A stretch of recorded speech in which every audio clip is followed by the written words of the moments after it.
¿Qué tal? ¿Cómo están? Bienvenidos a una nueva mañana de radio. Estamos a 18 de noviembre, es martes. Esto es Más de Uno, esto es Onda Cero. Y les voy a contar una historia, para variar, que es muy corta, ya verán. Sucedió esta hace 57 años. Le preguntó el director del periódico a su reportero, cuando éste le mostró las fotografías exclusivas y fabulosas que había obtenido. Le dijo el director: ¿tendremos jaleos? Y respondió el reportero: supongo que sí, director, porque he rozado lo punible. Ayer a esta hora les conté lo de Felipe Navarro Yale, el reportero de Nuevo Diario, que husmeaba en La Paz la agonía de Franco y llamaba a su redacción diciendo que era la tía Teresa de Santander para que la policía no sospechara. Bueno, ayer en este programa, 3 horas después de eso, estuvo la escritora superventas Julia Navarro, que es la hija de Yale, y ella nos recordó cómo su padre presumía de haberse colado en La Paz disfrazado de monja. No de cura, no, de monja. Y qué experiencia en el disfraz tenía, porque 7 años antes se había colado en el mismo hospital disfrazado de camarero y con una caja de cervezas vacía. Dice: ¿a dónde va?, le preguntaron en la rampa de urgencia. Dijo: a recoger los cascos de la cafetería. Y se fue para adentro. Y se fue para adentro para enterarse de cómo le había ido al yerno de Franco, al yernísimo, al cirujano Martínez Bordiú, en la operación de primer trasplante de corazón en España. Que bien no le fue, porque se le murió el paciente. De hecho, este fue el título de la crónica al día siguiente. El trasplante de ayer ha muerto, decía el título. Como si el difunto fuera el órgano, el corazón, y no el enfermo, ¿no? Pero los jaleos aquellos que temía el director de Pueblo, Emilio Romero, los jaleos no eran por la crónica, sino por las fotos.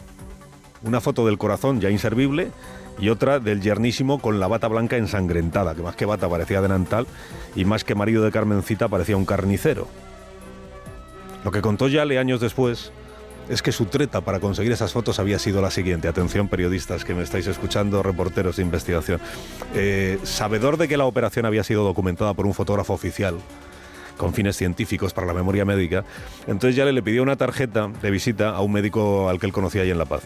Y no le dijo para qué era la tarjeta. Y en la tarjeta de visita escribió, sin que el médico lo supiera, escribió: Cristóbal autoriza que entregues las fotografías al portador de la presente tarjeta para su difusión en televisión española.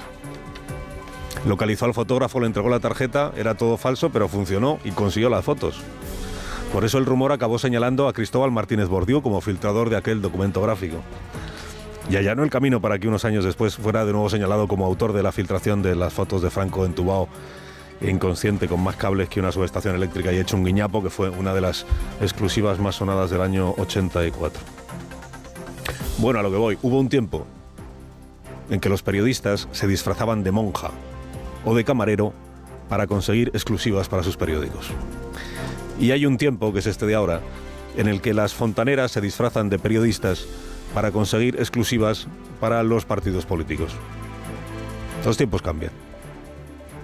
Causó estupor en una parte de la profesión periodística, estupor más fingido que real, yo creo, pero escuchar en el juicio al fiscal general a una jefa de gabinete del jefe de gabinete de un presidente de gobierno, la señora Sánchez Acera, igual se acuerda usted, relatar que el documento confidencial del abogado del correo electrónico a ella se lo había proporcionado un periodista que hace información regional madrileña cuyo nombre ahí no me acuerdo cuál era.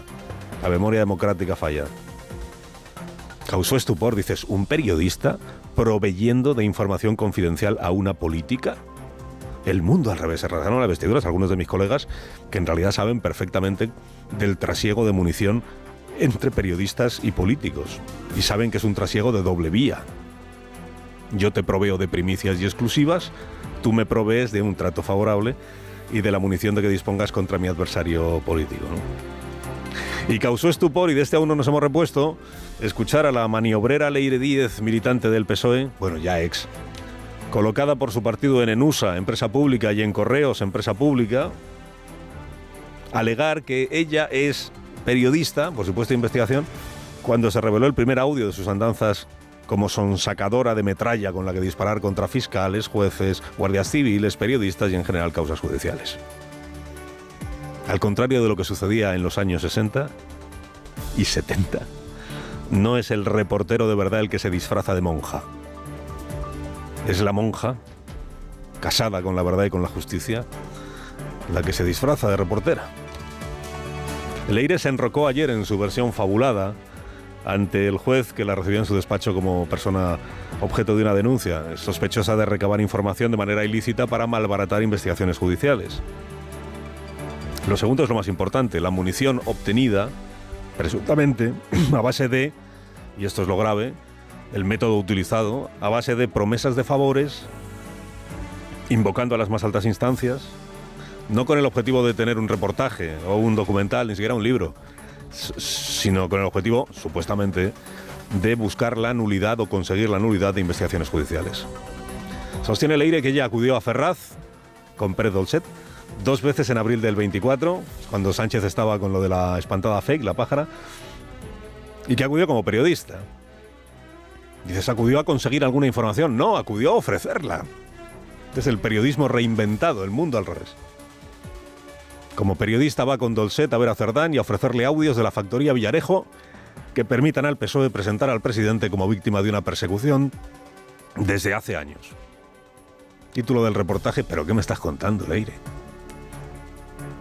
Los audios, por cierto, aparecen publicados unos días después en el diario El País, aunque aparecen incompletos.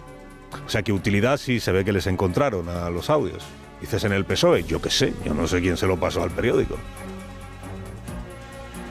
Reciben a la desconocida reportera no solo Santos Cerdán y su jefe de prensa, sino Antonio Hernando, alto cargo socialista que en aquel momento prestaba servicio en el Palacio de la Moncloa y que debió el hombre pues de pedirse unas horas libres para poder ir a Ferraz a escuchar a una desconocida que venía de la mano de un empresario investigado, poseedor de las grabaciones Villarejas, o sea, pura rutina de un adjunto al jefe de gabinete del presidente de un gobierno. ¿Qué contaría Hernando a su regreso a la Moncloa? ¿Cuánto esfuerzo hizo el PSOE por disuadir a la fontanera de seguir fontaneando? Bueno, dice Leire que ella nunca trabajó para Cerdán ni para el PSOE y que además no se reconoce en las grabaciones que se han presentado, ¿no? O en palabras de su abogada, que Leire es que al escucharlas no reconoce su voz. No se reconoce. Se reconoce periodista, la monja, la madre Teresa disfrazada de reportera, pero no se reconoce en las grabaciones. Coincidencia, ella no habrá tenido apenas trato con Cerdán, pero utiliza su misma fórmula para defenderse, porque fue Santos Cerdán, acuérdese, quien dijo no reconocerse en las grabaciones que le hizo Koldo y en las que hablaba de licitaciones y de dinero. ¿Pero usted se reconoce en esas grabaciones? No. En el pequeño mundo de la autodefensa, todo está inventado hace tiempo.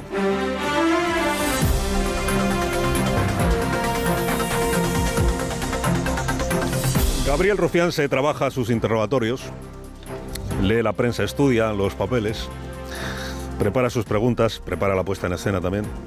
Sabe que en las comisiones de investigación es donde más luce un trabajo como ese, y él por lo menos trabaja, que no todos los diputados pueden decir lo mismo. Pero de poco sirven las preguntas si después se impide al interrogado responderlas. Esto que se vio hace unas semanas en la comparecencia de Sánchez en el Senado, se volvió a ver ayer en la comparecencia de Mazón en el Congreso. Diputados que encadenan preguntas cuyas respuestas no llegan a escucharse porque a los diputados las respuestas no les interesan. He recibido en mi despacho... Déjeme acabar. Bueno, es que solo habla usted. 8 meses. Es que solo habla usted. Sí. Es que solo habla usted. Dice, sí. Entonces, ¿para qué va el compareciente? Y el tono. El tono de quien no deja responder y las pocas veces que deja apostilla las respuestas del compareciente con comentarios despectivos. Como si necesitara que se note que desprecia a quien comparece, como si no estuviera ya claro a estas alturas quién desprecia a quién en la política española. Por cierto, una pregunta. ¿Le acompañaron sus escoltas al Ventorro? Sí. ¿Le acompañaron a la salida? No. Ah, no. ¿Por qué tienen una condecoración los escoltas? No lo decido yo. Ah, no. Además... ¿Qué mérito ante...? Y se lo digo yo, para abreviar. Tienen el mérito al silencio. Sí. ¿Le respondo yo? El mérito al silencio. Porque su jefa de policía... Déjeme responderle, por lo menos. Déjeme acabar. No nos explica por qué tienen esa condecoración, con lo cual sí, tiene el mérito a la complicidad y al silencio. ¿Me permite 10 segundos solo? Y por cierto, las dos personas... Pero que no me cuente historias. Las dos que personas... le han dado una medida a los escoltas para que no hablen. Sí. Ya está, punto pelota. Si yo hago las preguntas y yo me las respondo, igual es que no son preguntas. A esta fórmula se le puede bautizar de 1000 maneras, ninguna de las cuales es investigación. Y por cierto, ¿qué no diría cualquiera de estos diputados si un entrevistador en un medio de comunicación les tratara así? Les dijera cosas como, anda ya, no siga, a mí no me mienta, en esta entrevista, no me mienta. ¿Es usted capaz de decir algo que no le hayan puesto en un papel, No, ¿qué me está usted contando? Esto es como yo lo digo y punto pelota, ¿no? ¿Qué no dirían los entrevistados? Le repito, ¿es sí o no, como en el Senado? Pues sí, fue como en el Senado, efectivamente. Cambio de papeles, pero... Bueno, Carlos Mazón sigue donde estaba. En el epílogo de su carrera política y perdiendo ayer una nueva oportunidad de despejar las dudas que todavía persisten sobre su minutado la tarde de la riada. ¿Quiere usted pedir perdón? Soy el único que ha pedido perdón públicamente. El único. Repítalo. Soy el único que ha pedido perdón. Aproveche y repítalo. Y no tengo ningún inconveniente como responsable político en pedir perdón en nombre de las administraciones de la propia Generalitat y de quien corresponda, pero soy el único que lo ha hecho. Le agradezco. Para acreditar la inaceptable reacción o falta de reacción de Carlos Mazón aquel día 29 de octubre y su incapacidad para entender la dimensión de lo que estaba ocurriendo, no hace falta pretender que, sabiendo que se estaba ahogando la gente, él siguió comiendo como si tal cosa. O sea, no es verdad que mientras el presidente alargaba negligentemente su comida en el ventorro, se supiera ya de la existencia de víctimas mortales. Se sabía que había personas a las que no se localizaba y que había habido ya inundaciones en Utiel. Pero muertos confirmados aún no había a esa hora de la tarde. La ineptitud de Carlos Mazón quedó patente esa tarde y los días siguientes. El rechazo social a su gestión ha sido constante en el último año. Su resistencia a completar con transparencia las lagunas que aún quedan es un hecho que merecería por sí solo su apartamiento del gobierno valenciano. Pero la sospecha de que había fallecidos por las inundaciones a los medios de comunicación llegó a primera hora de la noche, o como pronto ultimísima hora de la tarde del día 29. Y la confirmación de que había muertos porque sus cadáveres habían sido encontrados la ofreció el propio Mazón, no entrada a la madrugada, sino a las 12:30 de esa noche. Podemos confirmaros ya que hay cuerpos sin vida, que ya se han hallado. A primera hora de la mañana siguiente, y está en la emisión de este programa, por ejemplo, ya había estimaciones de que podían ser decenas los fallecidos por la riada. Y eran cientos las familias que no conseguían dar con alguna persona conocida. A las 9 de la mañana del día 30, o sea 24 horas después de que el camionero José Arnaiz hubiera sido arrollado por el agua, sabiendo ya de la existencia de decenas de muertos, la mayoría de los diputados del Congreso acudió al hemiciclo con idea de seguir con su actividad cotidiana. Se guardó un minuto de silencio al inicio del pleno.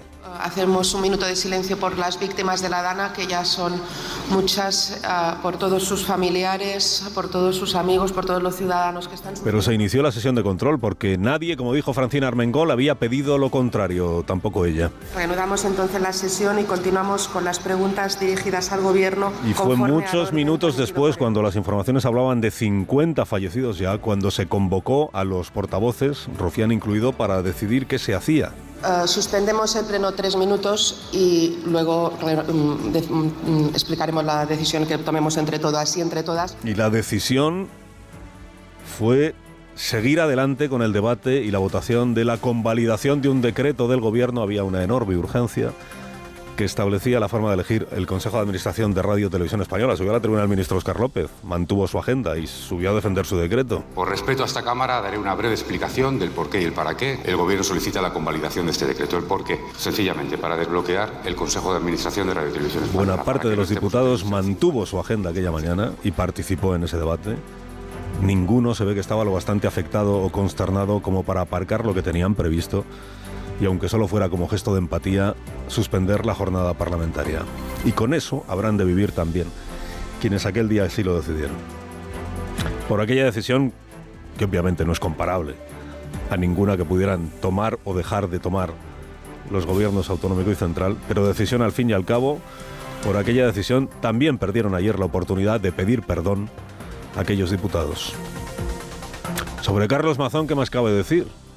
Que visto lo de ayer, y es una detrás de otra, no le va a quedar más remedio que dimitir de la presidencia de la Comunidad Valenciana.